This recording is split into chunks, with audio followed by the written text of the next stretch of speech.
রহমতুল্লাহি ওয়া বারাকাতুহু। এখন আপনাদের সামনে আল মাদ্রাসাতুল কাদিরিয়াতুল মুস্তারশিদিয়ার শিক্ষক,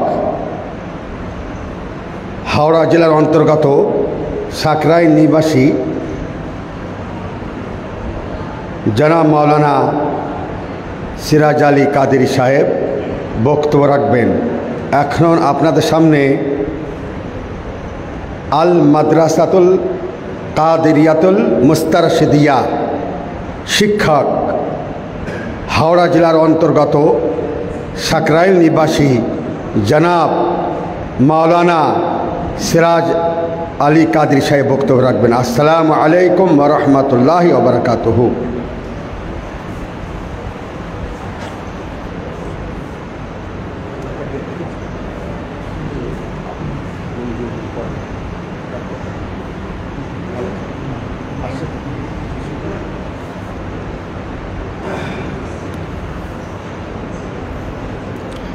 أعوذ بالله من الشيطان الرجيم بسم الله الرحمن الرحيم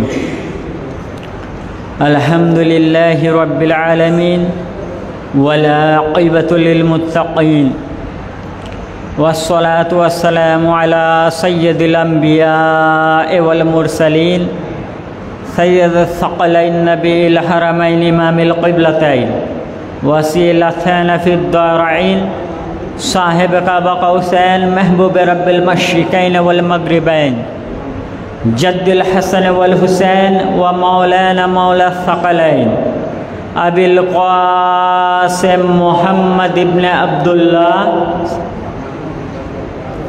वल आलिहि तय्यबीन अत्ताहिरीन अल मासूमीन व अस्हाबिहिल मुक़र्रबीन व अब्निहिल करीमिल गौसिल आज़मिल ज़िलानी अल बगदादी अला जद्दी नबीना अलैहि सलातु व तस्लीम व अब्निहि करीमी सय्यदना व शेखना व मौलाना यासूब अली अल क़ादिरी अल हसन वल हुसैनी मद्दजिल्लाहुल अली। अम्मा बाद फ़अऊज़ु बिल्लाहि मिनश शैतानिर रजीम बिस्मिल्लाहिर रहमानिर रहीम व इन्नी लगफ़्फ़ारु लिमन ताबा व आमना व आमिला सालिहन सुम्मा इह्तदा। सदक़ल्लाहुल अज़ीम व सदक़ा रसूलुहुल अमीनुल करीम। नहनु अला मिनश शाहिदीन व मिनश शाकिरीन वल्हम्दुलिल्लाहि रब्बिल आलमीन। इन्नल्लाह व मलाइकतहु युसल्लूना अलन नबी या अय्युहल्लज़ीना आमनू सल्लु अलैहि व सल्लिमू तस्लीमा। सकले उच्च स्वरे नबी व आले नबी के हाजिर व नाजिर मेरे दुरूद पाक पढ़ुन। अल्लाहुम्मा सल्ले अला मौलाना मुहम्मद व अला आले मौलाना मुहम्मद सल्लल्लाहु ताला अलैहि वसल्लम। मुअज्जज हाजिराने मजलिस এবং আমার আওয়াজ যত দূর পর্যন্ত পৌঁছাচ্ছে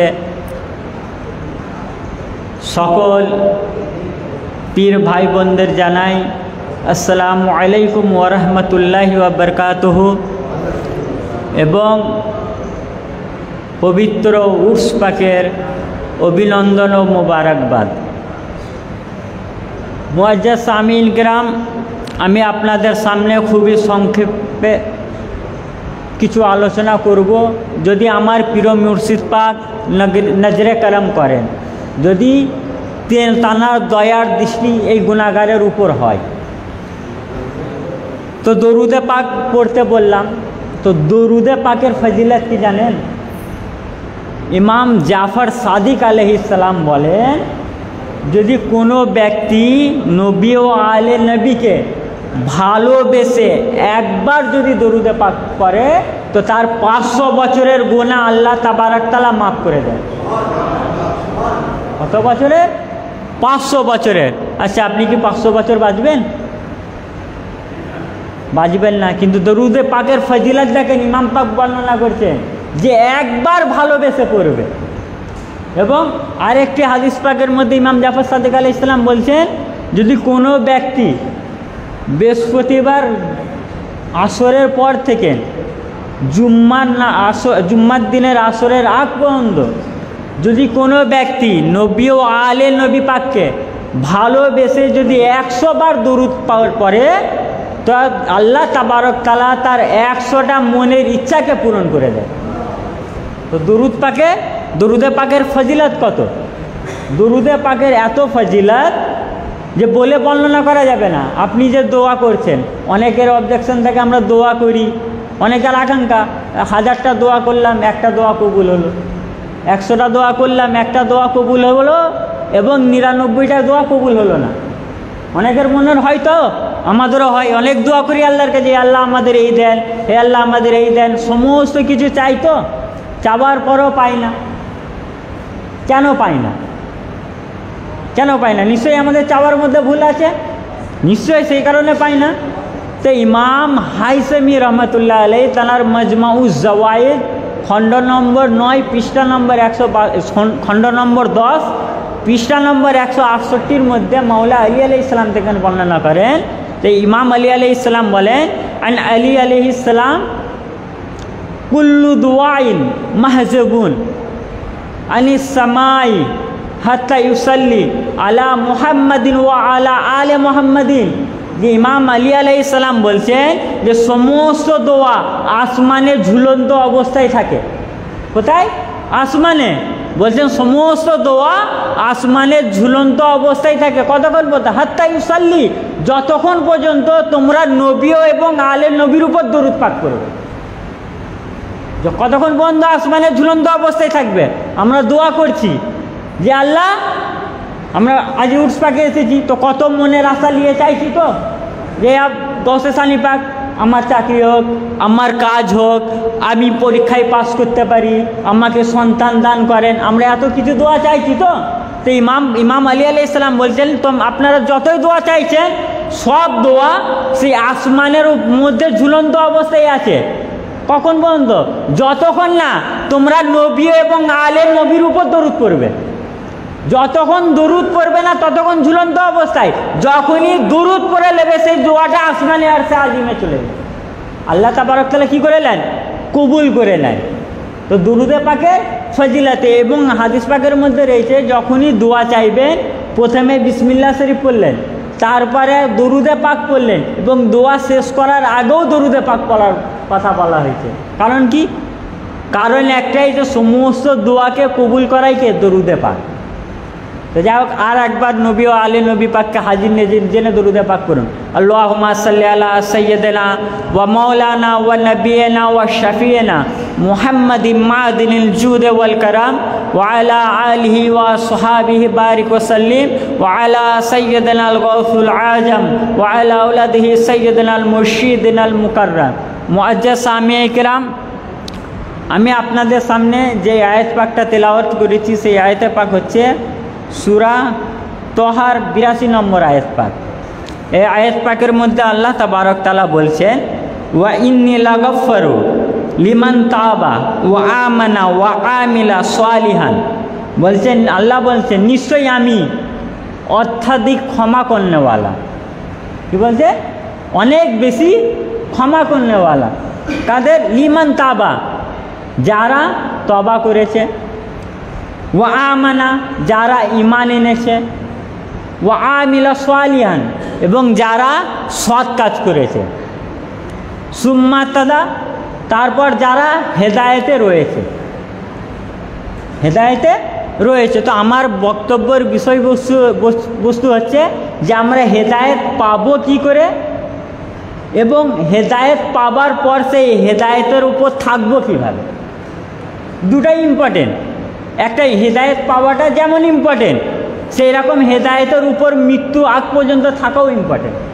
যদি আপনি হেদায়েত পেয়ে যান আর হেদায়েতের উপর না থাকেন, সে হেদায়েতের দাম নাই, সে হেদায়েতের দাম নাই। তো তার আগে হেদায়েতে থাকার আগে হেদায়েত কীভাবে পাবো এটা জানতে হবে। না জানলে পাবো কী করে? হেদায়েত কিভাবে পাবো? তো আল্লাহ বলছেন কখন যে ইন্নী লাগাফারু, আমি অনেক ক্ষমাশীল। কাদের? যারা তবা করে, যারা ঈমান আনে, যারা সৎ কাজ করে।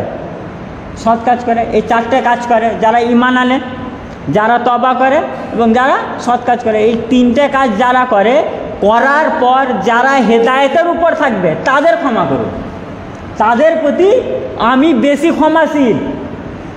হেদায়েতে থাকতে হবে। হেদায়েতে যদি না থাকে তাহলে আল্লাহ ক্ষমাও করবেন না, আর তবাও কবুল করবেন না, আর আপনার ঈমানও কবুল হবে না।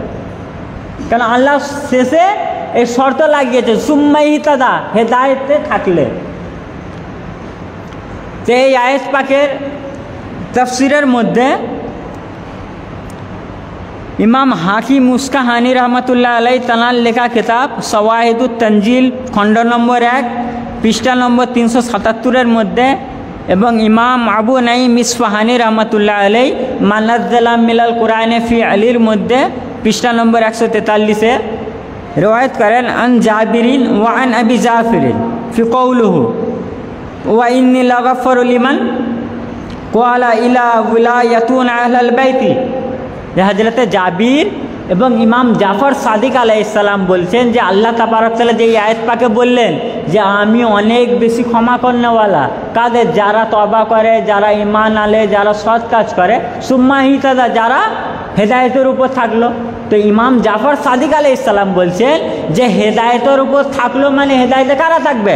বলছেন ইলা উলায়াতুন আহলাল বাইতি, যারা আমাদের আহলে বাইতের বিলায়াতকে মানবে তারা হেদায়েতে থাকবে। যারা ইলা উলায়াতুনা আহলাল বাইত, উলায়াতুনা আহলাল বাইত, যারা আমাদের আহলে বাইতের বিলায়াতের উপর থাকবে তারা হেদায়েতে থাকলো। তার মানে হেদায়েত পেলো, হেদায়েত পেলো, হেদায়েত पर रहा, হেদায়েতের উপর থাকলো। তো হেদায়েত পাবে কোথ দিয়ে? আহলে বাইতের বিলায়াত যদি অন্তরে রাখে তাহলে হেদায়েত পাবে। কোথ দিয়ে পাবে? আহলে বাইতের বেলায়েত অন্তরে রাখলে তবে হেদায়েত পাবেন। তারপরে দেখেন এই আয়াত পাকের মধ্যে আরেকটা হাদিস পাক আছে, ওই হাদিস পাকে আরও পরিষ্কার। আন আবি জাররিন ফি কওলিল্লাহু তাআলা ওয়া ইন্নী লাগাফারু আল আয়াতু ক্বালা লিমান আমানা বিমা জাআ বিহি মুহাম্মদ ওয়া আদি আল ফরাইজ। যে হযরত আবি জার বলেন যে আল্লাহ তাবারক তাআলা এই ফরমান যে আমি ক্ষমাশীল যারা হেদায়েতের উপর থাকলো। তো বলছে যারা ঈমান এনেছে কিসের উপর? যেটি রাসূল পাক সাল্লাল্লাহু আলাইহি ওয়াসাল্লাম নিয়ে এসেছেন। ওয়া আদি আল ফরাইজ, এবং যারা যেই জিনিসগুলো রাসূল পাক ফরজ হিসেবে নিয়ে এসেছেন সেগুলো আদা করেছে, যেরকম নামাজ, রোজা, হজ, যাকাত, এগুলো আমাদের উপর কি ফরজ। তো ওয়াদি আল ফরাইজ, যারা ফরজ আঞ্জাম দিয়েছে, যারা ফরজ আদা করেছে। তারপরে বলছে সুম্মা ইহতাদা, তারপর যারা হেদায়েতে থাকলো, হেদায়েত पर रहा। তো বলছে ক্বালা ইহতাদা ইলা হুব্বি আল মুহাম্মাদিন। তো হযরত আবি জার বলছেন যে হেদায়েতের উপর তারা থাকবে, হেদায়েতের উপর তারা থাকবে, হেদায়েতের উপর তারা থাকবে। বলছে ইলা হুব্বু আলে মুহাম্মাদিন, যারা আলে মুহাম্মদ পাককে ভালোবাসবে, ভালোবাসবে। তো যার ইমাম পাক বললেন যারা আহলে বাইতের বিলায়াতকে অন্তরে তাসদিক করবে তারা হেদায়েতের উপর থাকবে, এবং যারা আহলে বাইত পাককে, আলে মোহাম্মদ পাককে ভালোবাসবে তারা হেদায়েতের উপর থাকলো। তা আলে মোহাম্মদ পাক, আহলে বাইত পাক কারা? ইমাম আলী আলাইহিস সালাম হচ্ছেন আলে মোহাম্মদ পাক, আহলে বাইত পাক। ইমাম হাসান পাক হচ্ছেন আলে মোহাম্মদ পাক, আহলে বাইত পাক। ইমাম হুসেন পাক হচ্ছেন আলে মোহাম্মদ পাক, আহলে বাইত পাক। হুজুর গৌসে পাক হচ্ছেন আলে মোহাম্মদ পাক, আহলে বাইত পাক। বর্তমান গদ্দি নসিল হুজুর পাক, ইনি হচ্ছেন কি আলে মোহাম্মদ পাক, আহলে বাইত পাক। তো ইনাদের ভালোবাসা যারা যারা অন্তরে রাখবে, ইনাদের বেলায়েত যারা যারা অন্তরে রাখবে তারা তারা হেদায়েতের উপর থাকবে এবং কি পাবে? হেদায়েত পাবে, হেদায়েত পাবে। তো আহলে বাইত, আলে মোহাম্মদ পাককে ভালোবাসলে আপনি কি পাবেন? হেদায়েত পাবেন। তো হেদায়েতের মধ্যে হেদায়েত পেয়ে গেলেন, তো হেদায়েত পাওয়ার পর হেদায়েতে এবার থাকতে হবে। হেদায়েত তো পেলেন, কারণ অনেক সাহাবায়ে কেরামরাও হেদায়েত পাওয়ার পর গুমরাহ হয়ে গেছে। অনেক সাহাবা, তার রাসূল পাকের হাদিস পাক আছে যে কালা হৌজা কৌশলের সামনে আমি হৌজা কৌশলের সামনে থাকবো, আমার সামনে একটা পাঁচিল উঠবে, পাঁচিল আসবে, আর আমার সামনে অনেক আমার সাহাবা থাকবে, আমি তাদেরকে চিনি, সে পাঁচিল উঠবে, তখন আমি আল্লাহকে জিজ্ঞাসা করবো, এই আল্লাহ ইনারা তো আমার সাহাবি, ইনারা তো আমার সাহাবি। তখন আল্লাহ তাবারক তাআলা বলবে যে এরা আপনার পরে আপনার দিন থেকে গুমরা হয়ে গেছে, এরা আপনার পরে দিন থেকে গুমরা হয়ে গেছে। তার মানে যারা হেদায়েত পেয়েছিল, সাহাবায়ে কেরাম তো হেদায়েত পেয়েছিলেন, তবে হেদায়েত পাবার পরেও তারা গুমরা হয়ে গেছে। তাহলে আমরা কেন গুমরা হতে পারবো না? অবশ্যই হতে পারবো। তো হেদায়েত পাবার পর হেদায়েতে কায়েম থাকাটাও একটা জরুরি, একটা ফরজ প্রত্যেক মুসলমানের উপর। তো হেদায়েতে কায়েম থাকবো কি করে?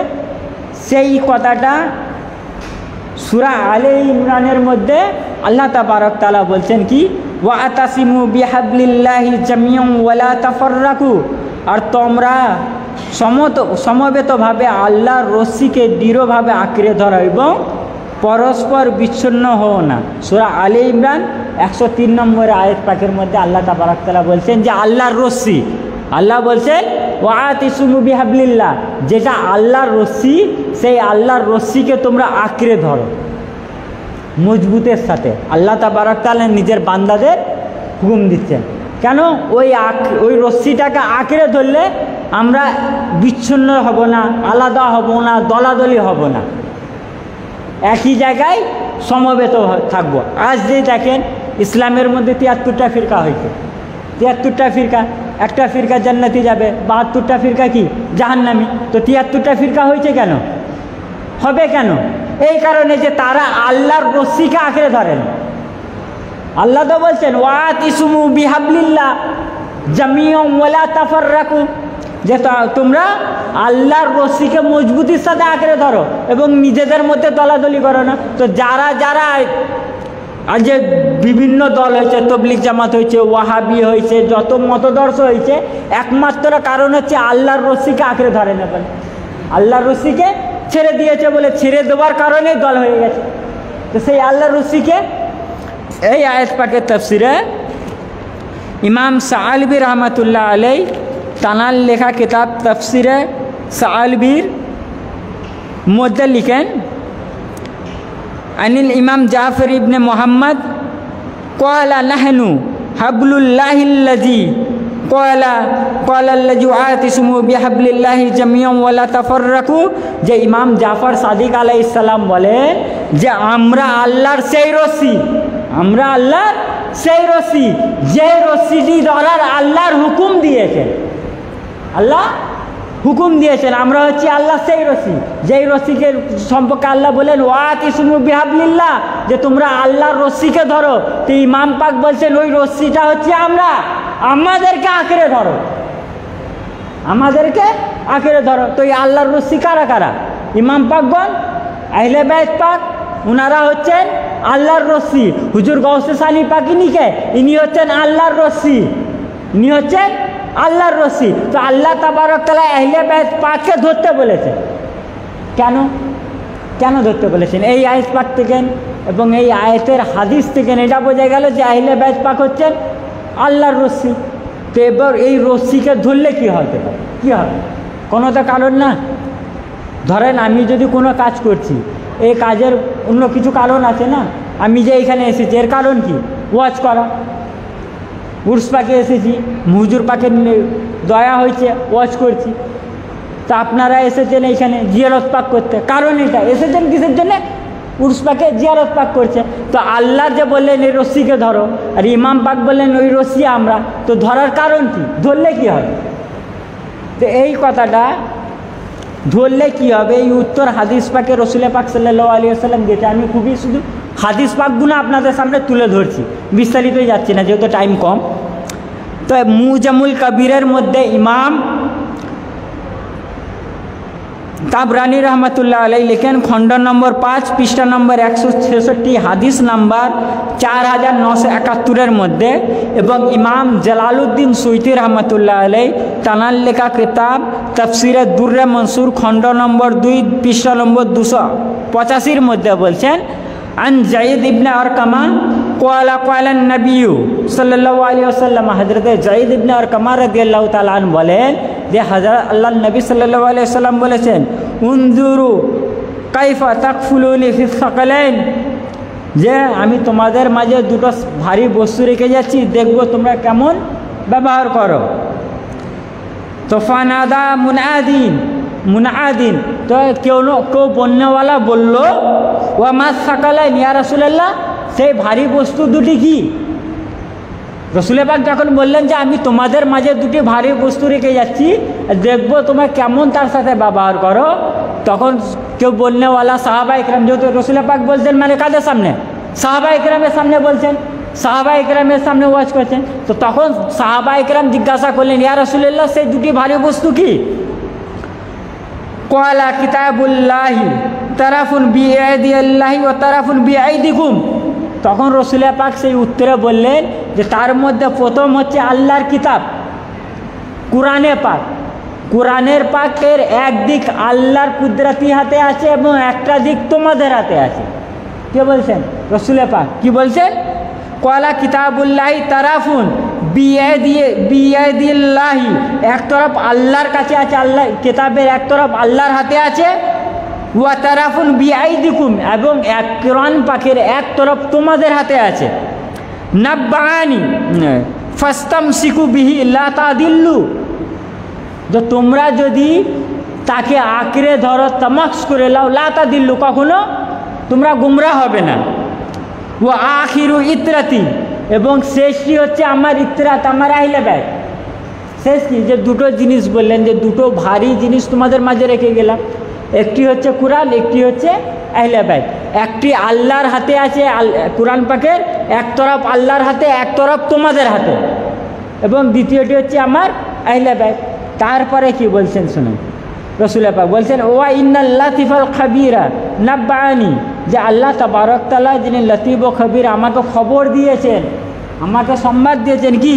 আন্নাহুমা, নিশ্চয় তারা, লা ইয়াতাফাররাকা হাত্তা ইয়ারিদা আলাইয়াল হজ, নিশ্চয় তারা অতক্ষণ পর্যন্ত বিচ্ছেদ হবে না, যতক্ষণ পর্যন্ত হাত্তা ইয়ারিদা আলাইয়াল হজ, যতক্ষণ পর্যন্ত আমার কাছে হৌজে আসে দেখা না করে।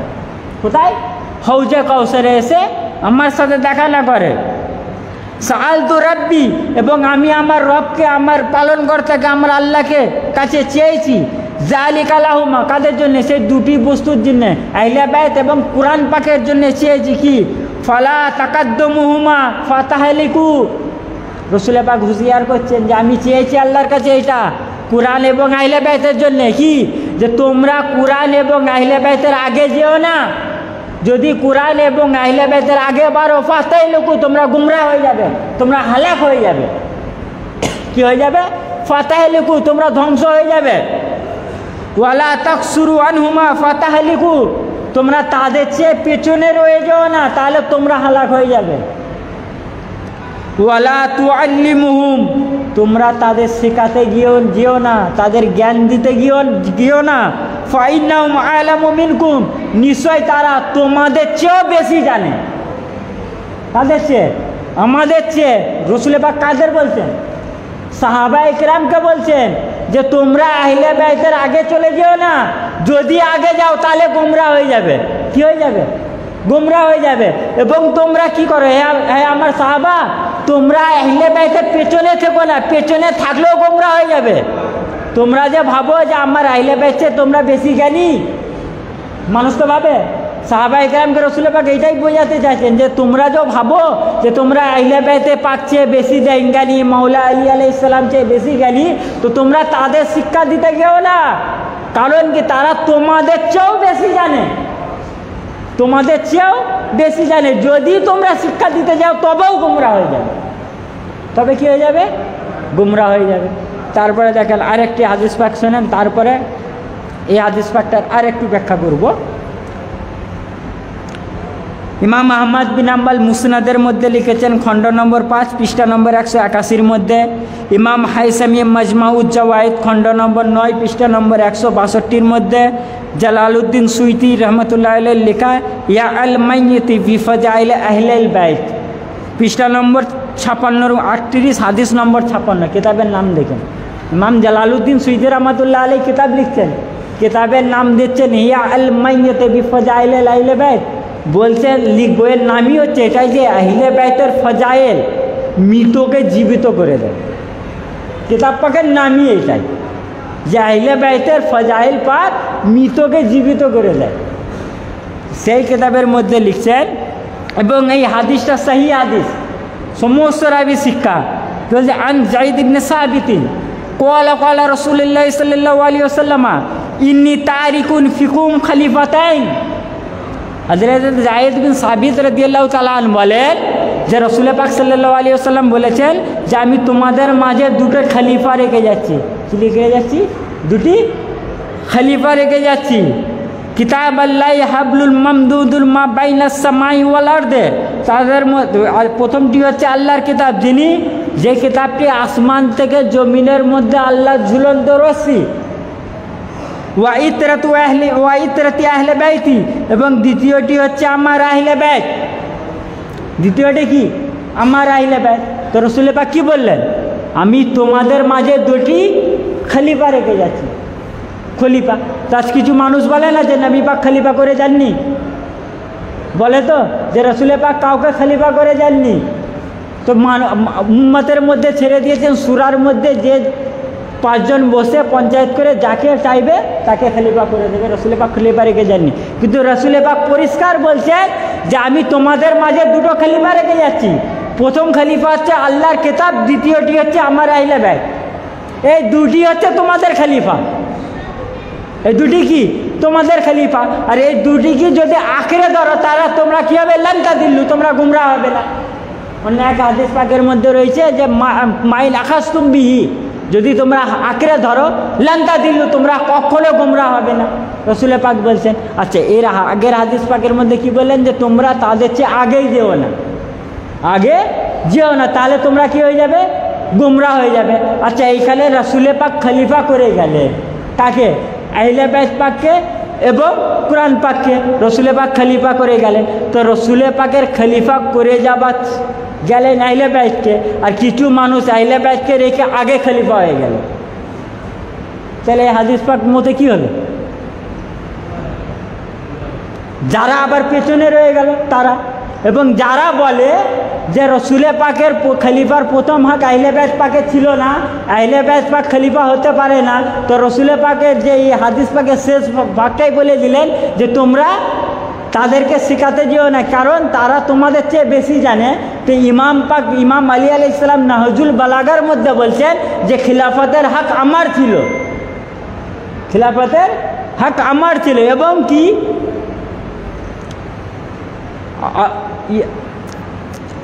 ইয়ার আলী খান নাইমি মুয়াবিয়ার জীবনীতে লিখেছে, এবং আল্লামা ইবনে কাসিরও তারিখে ইবনে কাসিরের মধ্যে লিখেছে যে মুয়াবিয়া মরার আগে এই কথা বলেছে ইয়াজিদকে যে এই খিলাফতের হক হচ্ছে কে? আহলে বাইত পাক। এই খিলাফতের হকদার কে? আহলে বাইত পাক। তো যারা আহলে বাইত পাকের হককে মেরে খেয়ে নিল তারা কি হয়ে গেল? এই হাদিস পাক অনুযায়ী তারা গুমরা হয়ে যাবে। তারপরে দেখেন, তারপরে রাসূল পাক কি বলছেন? ওয়া ইন্নাহুমা লা ইয়াতাফাররাকা হাত্তা ইয়ারিদা আলাইয়াল হজ, যে এবং এই কোরআন আর আহলে বাইত যদি তোমরা আঁকড়ে ধরো তো তোমরা গুমরা হবে না। কখন পর্যন্ত? যতক্ষণ পর্যন্ত এই দুটো আমার কাছে না এসে পৌঁছাও হওয়া কৌশলে, এরা অতক্ষণ পর্যন্ত বিচ্ছেদ হবে না, মানে আঁকড়ে ধরলে গুমরা হবো না। আচ্ছা ভাই, একটা প্রশ্ন এখানে ছোট করে, আমি নাদিম ভাইকে বললাম যে ইনার সাথে আমার বাড়ি চলে গিয়েও, আমি ওইখানে থাকবো। নাদিম ভাইকে বললাম যে ইনার সাথে আমার বাড়ি চলে গিয়েও। কেন বললাম? নিশ্চয়ই ইনি আমার বাড়ি জানে, ইনি আমার বাড়ি জানে, সেই কারণে তো রাস্তা জানে আমার বাড়ি, সেই কারণে ইনি নাদিম ভাইকে আমার বাড়িতে নিয়ে যেতে পারবেন। যদি ইনি রাস্তা না জানতেন তাহলে নাদিম ভাইকে আমার বাড়িতে নিয়ে যেতে পারতেন না। তো রাসূল পাক বলছেন যে তোমরা আঁকড়ে ধরো কোরআন আর আহলে বাইত পাককে। তার মানে কি? রাসূল পাক কি বলেছেন? যে আমি কাল আখিরাতের ময়দানে যখন তোমরা আমাকে খুঁজবে সকলে, আমি এক জায়গায় থাকবো। কোথায়? সেটা হচ্ছে হাউজে কাউসারে। সব জায়গায় খুঁজবে, কিন্তু আমাকে পাবে কোথায়? হৌজে কৌসারে। তো রসুল পাক যে বললেন কুরআন আর আহলে বাইতকে আঁকড়ে ধরো, কুরআন আর আহলে বাইত কাল হৌজে কৌসারে আমার কাছে না মিলা পর্যন্ত এরা বিচ্ছেদ হবে না, জুদা হবে না। তো এটা কী করলেন? নবী পাক রাস্তা বললেন, রাস্তা দেখালেন। তার মানে কি? রসুলের পাকের এই কথা অনুযায়ী এই হাদিস পাক, রসুলের পাক যে এই ইরশাদ পাক করলেন যে কুরআন আর আহলে বাইত হচ্ছে হৌজা কৌসার পর্যন্ত আসা না পর্যন্ত আমার সাথে বিচ্ছেদ হবে না। তার মানে রসুলের পাক এটা বলে দিলেন যে আমি হৌজা কৌসারে থাকবো, ওই রাস্তা কোনো মোল্লা জানে না, কেবলমাত্র আহলে বাইত পাক জানে। কারা জানে? আহলে বাইত পাক যা। যদি রসুলের পাক হৌজা কৌসারে থাকবেন, যদি আহলে বাইত পাক রাস্তা না জানতেন তো রসুলের পাক বলতেন না যে আহলে বাইত পাক হৌজা কৌসারে আমার সাথে এসে মিলবে, আমার সাথে এসে মিলবে। রাস্তা জানেন বলেই তো রসুলের পাক বলে দিলেন। তার মানে যারা যারা আহলে বাইত পাককে ধরবে, আমাদের হৌজা কৌসার পাক জাম করার বহু শখ, আমাদের সকলের ইচ্ছা কাল আখিরাতের ময়দানে আহলে রসুলের পাকের হাতে হৌজে কৌসার জাম পান করবো। তো রসুলের পাক বলছে এটা হচ্ছে সেই রাস্তা, কুরআন আর আহলে বাইতকে আঁকড়ে ধরো। এই রাস্তাটাও হচ্ছে ওই রাস্তায় যে রাস্তা আমার কাছে হৌজে কৌসারের কাছ পর্যন্ত এসে পৌঁছাবে। আর এই রাস্তা ধরে আসলে আমি তোমাদেরকে হৌজে কৌসারের জাম পান করাবো। এবং কি হবে? লাইয়াতাফাররাকা, কখনো গুমরা হবে না। তার মানে কি? আহলে বাইতকে ভালোবাসলে, আহলে বাইতকে আঁকড়ে ধরলে হেদায়েত পাবো, এবং আহলে বাইত পাককে ভালোবেসে আহলে বাইত পাকের বেলায়েতকে তসদিক করলে হেদায়েত পাবো। এবং আহলে বাইত পাককে যদি আঁকড়ে ধরি, কাল কিয়ামত পর্যন্ত হেদায়েতের উপর থাকবো, হেদায়েতের উপর কায়েম থাকবো। হেদায়েত পেতে গেলেও আহলে বাইতকে ভালোবাসতে হবে, এবং হেদায়েত পেয়ে কায়েম থাকতে গেলেও আহলে বাইত পাককে ভালোবাসতে হবে। দুটো সুরতে হর হালতে আহলে বাইতকেই আঁকড়ে ধরতে হবে, তবে আমরা হেদায়েত পাবো, তবে আমরা হেদায়েতের উপর থাকবো। আর যখনই এই আঁকড়ে ধরে যাব, ব্যাস আমি এই হাদিস পাকটা বলে আমার বক্তব্য শেষ করবো, টাইম শেষ হয়েছে। যখনই আহলে বাইত পাককে আঁকড়ে ধরবো, রসুল পাক সাল্লাল্লাহু আলাইহি ওয়াসাল্লামের হাদিস পাক ইমাম জালালউদ্দিন সুয়ুতী রহমাতুল্লাহ আলাইহি ইয়া আল মাইয়াত বিফজাইল আহলে বাইতের 32 পৃষ্ঠার মধ্যে, এবং খতিবে বাগদাদ তারিখে বাগদাদের দ্বিতীয় খণ্ডে 168 পৃষ্ঠার মধ্যে মৌলা আলী আলাইহিস সালাম থেকে বর্ণনা করেন, জান আলী ইবনে আবি তালিব আলাইহিস সালাম ক্বালা ক্বালা রাসূলুল্লাহ সাল্লাল্লাহু আলাইহি ওয়াসাল্লাম সাফাআতি লি উম্মতি, যে ইমাম আলী আলাইহিস সালাম বলেন যে আল্লাহর রসুল সাল্লাল্লাহু আলাইহি ওয়াসাল্লাম বলেছেন যে আমার সাফাত আমার ওই উম্মতের জন্য। কোন উম্মতের জন্য? মান হাব্বা আহলাল বাইতি, মান হাব্বা আহলাল বাইতি, যারা আমার আহলে বাইতকে ভালোবাসে তাদের জন্য আখিরাতের ময়দানে আমার সাফাত। রাসূল পাক তাদেরকে সাফাত করবেন প্রথম, যারা আহলে বাইত পাককে ভালোবাসে কাল আখিরাতের ময়দানে রসুল পাকের কাছে কি করতে চাইবে? সাফাত চাইতে চাইবে। আর রসুল পাক আল্লাহ পাক যারা বললেন ওয়াইন্নি লাগাফারু, নিশ্চয়ই আমি সব থেকে বেশি ক্ষমাশীল। ও তাবা, যারা তবা করে, যারা ঈমান আনে, যারা সৎ কাজ করে এবং হেদায়েতের উপর থাকলো তাদের উপর। তো আল্লাহর সবচেয়ে বড় ক্ষমা কি? কাল আখিরাতের ময়দানে নবী পাক যাদের উপর সাফাত করবে, নবী পাক যাদের সাফাত করবে ওইটাই হবে আল্লাহ সবচেয়ে বড় ক্ষমা। আর নবী পাক বলে দিলেন যে আমি সর্বপ্রথম ওই উম্মতের সাফাত করব যারা যারা আমার আহলে বাইতকে ভালোবাসবে, যারা যারা আমার আহলে বাইত পাককে ভালোবাসবে আমি তাদের সাফাত করব। যারা যারা হুজুর গৌসে সানি পাককে ভালোবেসে আজ এইখানে এসেছে তাদেরও রসুল পাক সাফাত করবে। কারণ গৌসে সানি পাক কি? ইনি হচ্ছেন আহলে বাইত পাক।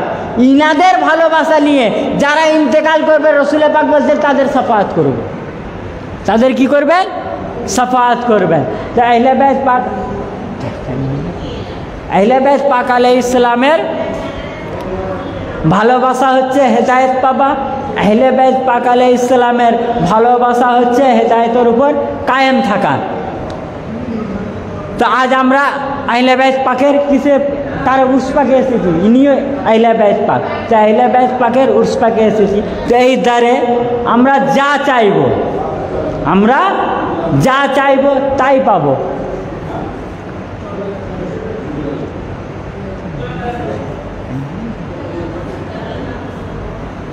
যা চাইব তাই পাবো। তো এই ছন্দের সাথে আমার বক্তব্য শেষ করছি। अली के इश्क में ऐसा कलाम कर दूंगा, अली के इश्क में ऐसा कलाम कर दूंगा जो तबीयत और बहाल मुहाल कर दूंगा। अली के इश्क में ऐसा कलाम कर दूंगा जो तबीयत और महाल तो बहाल कर दूंगा। लगाकर नारे हैदरी हर एक बस्ती में, लगाकर नारे हैदरी हर एक बस्ती में मुनाफिकों का जीना हराम कर दूंगा। वमा अलैना इल्लल बलग। अस्सलामु अलैकुम व रहमतुल्लाह।